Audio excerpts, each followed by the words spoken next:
Tonight is not just the kickoff of another NFL season, it is also the renewal of one of the great rivalries in all of American sports. So to get you ready, we'll do the top 5 moments in Cowboys-Eagles rivalry history. We'll do these in reverse chronological order, and trust me, it was painful to leave things out. We start in 2010 on consecutive weeks, January 3rd and 9th. These teams met back-to-back games in Arlington. Cowboys shut out the Eagles 24-0 to clinch the division, set up a playoff rematch 6 days later. Cowboys won again, 34-14, agony in Philadelphia. That's number 5. To number 4, September 15th, 2008. Last ever Monday night game in the old Texas Stadium was a classic. 78 points on the board. Cowboys win it 41-37 in a game that included 7 lead changes, most combined points in a Dallas-Philly game ever. Terrell Owens caught 2 touchdowns in the game against his former team. Before that, we go back to December 10th, 1995, known forever as the 4th-and-1 game. In the fourth quarter, the game was tied at 17. Barry Switzer went for it on 4th-and-1 from his own 29. Eagles stopped him. 2-minute warning had been called, so they replayed the down. The Eagles stuffed Emmitt Smith again and went on to win it 20-17, one of the most legendary defensive stands of all time. Then we go back to 1989, and it got ugly. The Bounty Bowls, 1 and 2. These teams met twice in a 3-week span. Eagles shut them out 27-0 on Thanksgiving in Dallas amid bounty accusations. Followed 2 weeks later when Eagles fans infamously rained down snowballs in a season sweep. There were body bags. They called those games the Bounty Bowls, and they talk about them forever. January 11th, 1981 is the Blue Jersey game, the NFC Championship game. Wilbert Montgomery, a 42-yard touchdown run. The Eagles of Dick Vermeil would win it 20-7 and go on to play in their first ever Super Bowl. These two teams meeting up in the Final Four. And so that's just a taste of the rivalry between the Cowboys and the Eagles, one of those traditional rivalries that propels this league. And Schefty has a fascinating note that he has been saving for me of how maybe the greatest chapter in this rivalry was almost written last week. My God. Well, it's certainly interesting because when the Dallas Cowboys were looking to trade Micah Parsons, one of the teams that showed the most interest in trading for Micah Parsons was the Philadelphia Eagles. They were fairly aggressive in trying to trade for Parsons. But the Dallas Cowboys, obviously, were not interested in trading Micah Parsons back to Pennsylvania, back in the division. They wanted him out of the division. I think there's been a lot of talk about why they sent him to Green Bay, why they sent him in conference. Well, at least they didn't send him in division. And the other thing that stands out that's interesting to me about this is people say all the time that, hey, you can't afford to make this move.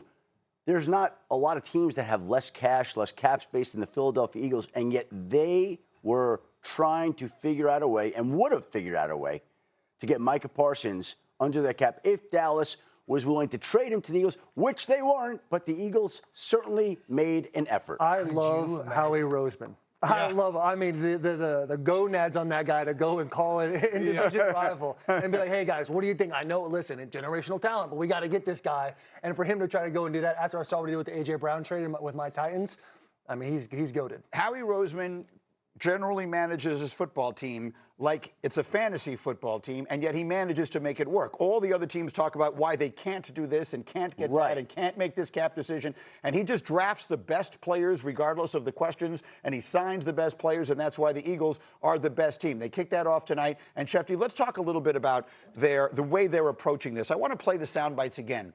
Tonight, the Eagles will raise their Super Bowl banner in front of their home crowd to continue their celebrations. But if you listen to some of their players and their coach, they are not paying any attention to that at all. I think from the outside, I think the city and everybody has been talking about it, but this building has been locked in. We put it at the bed long ago, and like I said, we just ready to go. That's over with. Yeah, I didn't know it was banner night. We won't be out for that. I didn't know it was banner night. For those who may be wondering, the traditional Thursday night kickoff always features the Super Bowl champion and always features the raising of the banner. So that might have been the first clue. But what do you make of the coach of the Eagles, Nick Sirianni, saying, I didn't even know we're not going to be out there to watch the banner go up? Yeah, Nick Sirianni and Jalen Hurts are the modern day Bill Belichick and Tom Brady. Just total alignment. Like, you know, I remember Belichick and Brady constantly saying stuff and being like, there's no way you actually think that or feel that way or you operate like that. And it feels the same way. Jalen's just robotic and maniacal and very focused, not out in the public like Tom was when he was playing. And Sirianni, there's no way that he doesn't know. But he says, and you're like, maybe he didn't really know. Like the same way Coach Belichick would say stuff when we'd be like, there's no way that you think that way. It just feels like their alignment and the way that they're so hyper-focused and blocking out the noise, it's very Belichick-Brady-like. Who did Jalen spend a lot of time with this offseason? Well, Jalen Hurts spent a lot of time trying to pick the brain of Michael Jordan, had multiple conversations with him, had dinner one night in the offseason, somewhere in Europe. I'm not even exactly sure where, but he wanted to know the key to the mindset and trying to repeat and what it would take. And so I think there's been so much thought from this team about putting last year behind it and not paying attention to it and getting on to this year. Thus, not being out there for the banner ceremony, thus not trying to put too much focus and emphasis on what they've done and rather what they will try to do. And so this is a team that's really been conscientious of that. They don't want to bask in those confetti showers starting tonight. Yeah, there's a rule in football. It's like when you win the game, lose a game, or draw, like you take 24 hours, you feel the emotion of the game, and you move on. I understand what the Eagles are trying to do. Like, let's put this to bed. Let's move on. Let's try to make this not a distraction. And I love Sirianni, future friend of the show. But I do want to say, like, it's probably a little much. It's like, I didn't even know this was going on. I think he's just really trying to drive home to his team that, like, listen, that's over. That's done with. We need to move on and focus on 2025. But that's what feels like Belichick-like to me. That's the point I want to drive home. And that's the thing about it. Danny O is a man of chaos. He's got the Arch Manning generational talent tweet. Now he's comparing Sirianni and Jalen Hurts to Tom Brady and Bill Belichick. A man of chaos, because you know what the internet's going to do with it. But we were at training camp. This team is very poised. The leadership and culture they have there, they're ready to turn the page. They're going to be focused on 2025. Mentality is one thing. Agree. Are the Eagles the best team? Are the Eagles the best team in the You just said the Ravens are the best team in the last block. No, in the AFC, NFC. roster-wise. In the NFC. I see where you did the split there. I thought I had you. I thought I had him. In your chair, buddy. One now. There's a little piece of this thing that I think sometimes gets forgotten.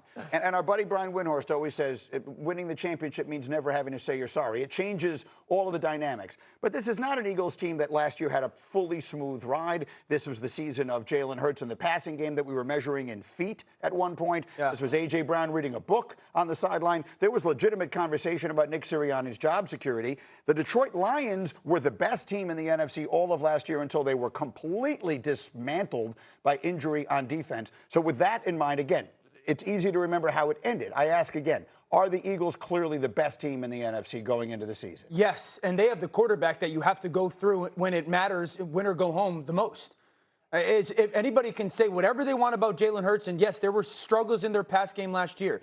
It's the best roster in the NFL, certainly the best roster in the NFC. While losing their offensive coordinator, they have the quarterback that when it's win or go home seems to show up just as much as anybody. They've been clutch. They've been great. And they may be the best roster.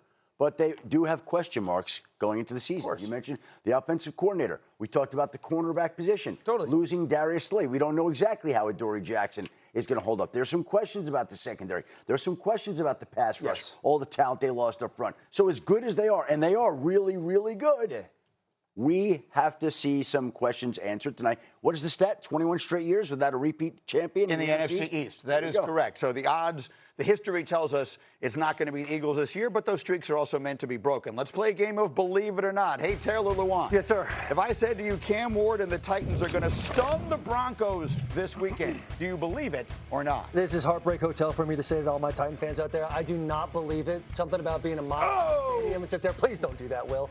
Mile High Stadium, September. Hammer, buddy. They're going to have the oxygen mask out. There's too many holes on the Tennessee Titans offense and defense, mostly the defense, to where I can see Bo Nix, second year, Sean Payton, Patrick Surtain in that defense handling business, unfortunately. Orlovsky, if I said Matthew Stafford is going to throw 3 touchdowns against Houston, believe it or not? Not. One, Houston's going to be in the conversation for the best defense in football. I think it's the fastest defense in football, and their secondary is absolutely loaded. I think that if this offensive line for the Rams can play well on early downs, it helps them. But I don't think that this defense in Houston is going to give up 3. This should be a fantastic football game. Whatever offensive line plays better wins the football game. But I see 2, not 3. And then I got one for you, Shefty. Yes. If I said Michigan is All gonna eyes. Come on, man. Oklahoma Saturday night on ABC, and the college game day will be there in the morning. Do you believe it or not? Look, we're seeing highlights of the 2 quarterbacks. And I know there's going to be a lot of conversation about the 2 quarterbacks in this game, but I want to remind you that Sharon Moore went to Oklahoma. He played guard at Oklahoma. And he's going to want to go in there on Saturday night and run the football. Talk to him. There we go. There we go, Cal. Talk to him. That's what we're doing. I like to see that. Run the ball. Do you believe it? You believe in this Michigan? Buddy, team this year? I have drinking the Kool-Aid more than anybody else when it comes to University of Michigan. Like, when they did not, we threw for less yards than everybody except for military academies last year. It's like getting broken up with and you find your high school sweetheart and you're like, I really miss you. I'm so glad to see you. Like, seeing Bryce Underwood, I know it's the first game. I know it's New Mexico. The poise, he puts touch on the ball, but he can also rip it in there into tight coverages in quotations. I like Michigan. I like him because I went there. I like him because our offensive line is nasty, and I love Sharon Moore. Is Bryce a friend of the program yet or not? He's going to be a friend of the show. He's a friend of the show. We played the crossbar Yeah, game. we did the crossbar game with him. Sharon Moore, friend of the show. He looks like a guy. Can I ask you this, Dan? Yeah. Generational talent? Oh, generational talent. Oh! John Mateer, generational talent? No. I don't even know what generation Bryce Underwood is in. I agree. Who